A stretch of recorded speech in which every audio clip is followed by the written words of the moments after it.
तो वहीं हरियाणा न्यूज के साथ बीजेपी के प्रदेश अध्यक्ष मोहनलाल बडोली ने खास बातचीत की है। आपको सुनाते हैं क्या कुछ बातचीत हुई है।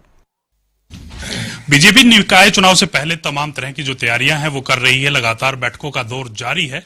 कल भी मुख्यमंत्री के साथ बीजेपी के जो प्रदेश अध्यक्ष हैं मोहनलाल बडोली, उनकी साथ बैठक की गई। छोटी टोली की वो बैठक थी। उस बैठक में किस प्रकार से चर्चा हुई और किस प्रकार से रणनीति निकाय चुनाव के लिए बीजेपी बना रही है, उसी पर बातचीत करने के लिए मेरे साथ बीजेपी अध्यक्ष मोहनलाल बडोली साहब मौजूद हैं। सर, कल छोटी टोली की बैठक हुई, इस बैठक में किस प्रकार से चर्चा हुई, क्या कुछ चर्चा हुई? हमारे भारतीय जनता पार्टी की संगठन पर्व की जो कार्य चला है और उसके नाते से और जो आगामी प्रोग्राम को लेके छोटी टोली की बैठक कल मुख्यमंत्री जी, संगठन मंत्री जी और हम सभी महामंत्रियों के साथ हमारी बैठक हुई है और अच्छी हमारी मेंबरशिप हुई है, सक्रिय सदस्यता अच्छी हुई है और उसके बाद 370 मंडलों के भी चुनाव हुए हैं। बहुत अच्छा संगठन पर्व हरियाणा प्रदेश का रहा है और दिल्ली चुनाव में भी हमारे भारतीय जनता पार्टी के कार्यकर्ता लगे हैं और दिल्ली में भी भारतीय जनता पार्टी की सरकार पूर्ण बहुमत के साथ दिल्ली में आने वाली है। और अभी स्थानीय निकाय के चुनाव भी संभावनाएं हैं। आज निर्वाचन आयोग की प्रेस कॉन्फ्रेंस है, वो क्या डिक्लेयर करते हैं और उसके लिए भी भारतीय जनता पार्टी के कार्यकर्ता पूरी तरह से तैयार है। आज हरियाणा में डबल इंजन की सरकार, स्पष्ट बहुमत की सरकार हरियाणा प्रदेश में है और आने वाले समय में ट्रिपल इंजन की सरकार, स्थानीय निकाय में भी भारतीय जनता पार्टी कार्यकर्ताओं की सरकार और पंचायतों में भी भारतीय जनता पार्टी की सरकार, इस प्रकार का एक मजबूत भारतीय जनता पार्टी का संगठन हरियाणा में काम कर रहा है। संगठनात्मक चुनाव की अगर बात की जाए तो कब तक कराए जाने हैं? सूचना ये भी मिल रही है अंदर खाने की निकाय चुनाव के बाद संगठनात्मक चुनाव होंगे, जिला अध्यक्षों के चुनाव होंगे। नहीं, जब कोई चुनाव आता है तो इस प्रकार का हमारा संगठन पर्व चला था और इसमें हमारे मंडलों के चुनाव हुए हैं। अभी जो जिला अध्यक्षों के चुनाव हैं वो इस निकाय चुनाव के बाद की प्रक्रिया शुरू करेंगे। निकाय चुनाव के बाद ही संगठनात्मक चुनाव पूरे होंगे।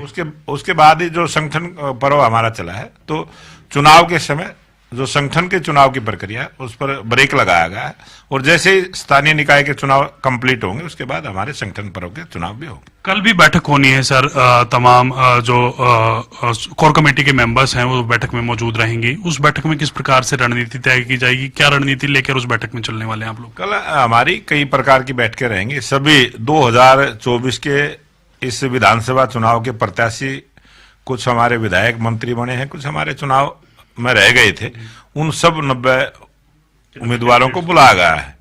उनके साथ बैठक रहेगी। सभी 22 जिला अध्यक्ष बुलाए गए हैं, सभी 22 जिलों के प्रभारी, सभी हमारे प्रदेश के पदाधिकारी और मोर्चों के अध्यक्ष।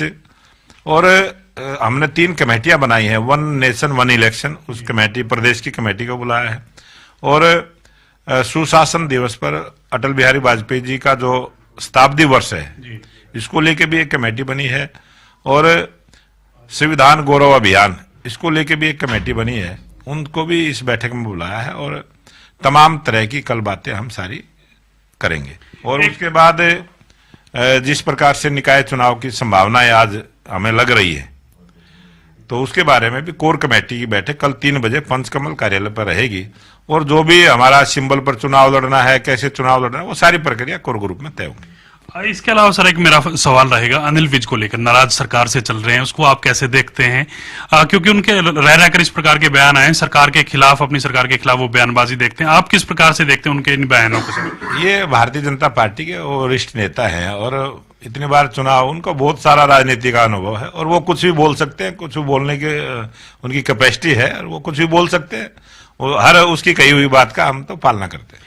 आज प्रभारी जी ने भी मुलाकात की है सतीश पुनिया जी ने, उसके बाद कहीं ना कहीं वो फुल स्टॉप लगाने की बात जरूर कर रहे हैं। तो आने वाले समय में किस प्रकार से संगठन और सरकार के बीच बेहतर तालमेल हो, उसके साथ कहीं ना कहीं आपकी कोई बातचीत या संगठन की तरफ से कोई और बातचीत उनसे की जाएगी? हम तो लगातार बात करते रहते हैं, हर मुद्दे पर बात करते रहते हैं और नाराजगी में भी बात करते रहते हैं, कोई ऐसी बात नहीं। और हमारे वरिष्ठ नेता है, बड़े नेता है, वो कुछ भी बोल सकते हैं। अंतिम सवाल रहेगा सर दिल्ली चुनाव को लेकर। दिल्ली चुनाव में हरियाणा यमुना का मुद्दा काफी गर्माया रहा, आपने भी दिल्ली चुनाव में प्रचार किया है, लगातार आप भी वहां जाते रहे हैं। किस प्रकार से देखते हैं यमुना के इस मुद्दे को, कितना हाईलाइट आम आदमी पार्टी इसको करना चाहती है और क्या आम आदमी पार्टी जो हरियाणा सरकार पर आरोप लगा रही है, हरियाणा पे आरोप लगा रही है, आपने क्या देखा वहां तथ्य पर जाके? आप भी वहां मौजूद थे। आपने इस हरियाणा के चुनाव में भी देखा होगा, जलेबी को लेके किस प्रकार की राजनीति कांग्रेस ने की थी, और वो जलेबी जो है पूरे देश में बटी, दिल्ली में भी बटी और महाराष्ट्र के चुनाव में भी बटी है, जहां जहां उपचुनाव हुए वहां भी बटी। और अभी यमुना मैया को लेके जिस प्रकार की बयानबाजी केजरीवाल ने की थी, और उसका उत्तर हमने दिया है, जनता समझती है।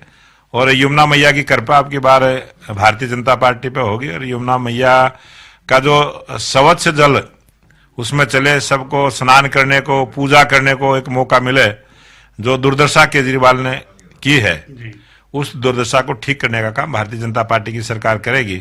और आपने देखा है जिस प्रकार का महाकुंभ संगम पर चल रहा है, भारतीय जनता पार्टी को वोट देकर उस संगम का भी लाभ दिल्ली की जनता लेगी। दिल्ली जीत के कितने आश्वस्त लग रहे हैं, क्या लग रहा है? एक नंबर्स की अगर बात की जाए तो कितने नंबर्स आप देख रहे हैं फिलहाल?